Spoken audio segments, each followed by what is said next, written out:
Welcome everybody to another edition of Mikey's Mail, and we're going to learn how to single crochet. So if you've never touched a crochet hook before, we've already just done lesson number 1 of creating the chain and starting to double crochet. So this is how you single crochet.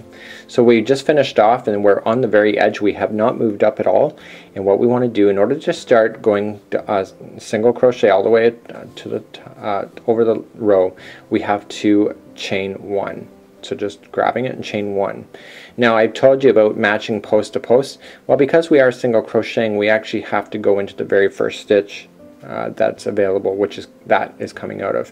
So we just want to stick our hook in, grab our material, and pull through. So single crochet, how we do it: we go into the very next stitch available, grab the material, pull it through. You will now have 2. Grab the material, pull through, and there you go, done. So next stitch, pull through, done. Next stitch, pull through, done. So you can see these stitches are a lot smaller than the double crochet, and a lot of the baby stuff and really tight crochet stuff is done with single crochet. So you can see that the posts are virtually non-existent. They're still there, but they're very non-existent, and you really can't grab them too well. So single crochet looks really fabulous, but it can make a project go a very long time. It's like knitting with the little knitting needles. It takes a long time in order to grow, and you can see just on this round alone that the double crochet that we see here is like really massive in comparison. So the single crochet has its place in crochet, and it helps you define different patterns and etc.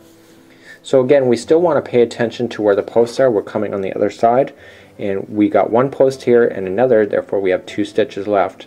So going in and through, and now we're on the final because this one is sitting out like a sore thumb. And again, you want to make sure that you're not grabbing it by this gap that seems very obvious, but you want to grab it by the stitch, leaving 2 on top and 1 underneath the hook, grabbing the material and pulling it through, and now you are done. Okay, this will settle itself out, trust me. So now we want to rotate just like so and work our way back across. So again, just like we started before, we want to pull through, so chain 1, and we want to go into that first stitch that you see there. Okay, it's the first one that the chain is coming out of, so it's 1. Okay, and now we're just going to work our way across again. So just going into the stitch and pulling through. So in, pull through, then 2. Pull through and done. Pull through and done. Pull through and done. Kind of getting ahead of myself, so just pull through.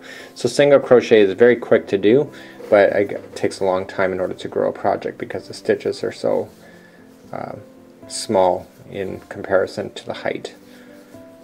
And so we'll just work our way to the edge, review, finishing the edge one more time, and we'll move on to lesson number 3.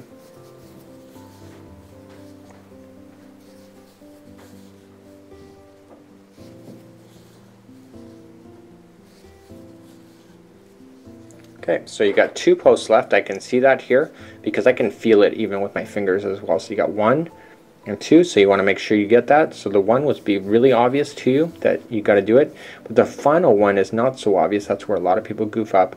Make sure you go into the stitch, not the gap. Just pulling it through and pull through 2. And that is single crochet, and you can see how much of a difference that we grew based on doing 2 lines of double crochet. This is 2 lines here. Again, we didn't really grow that much, and there you go. So that's single crochet.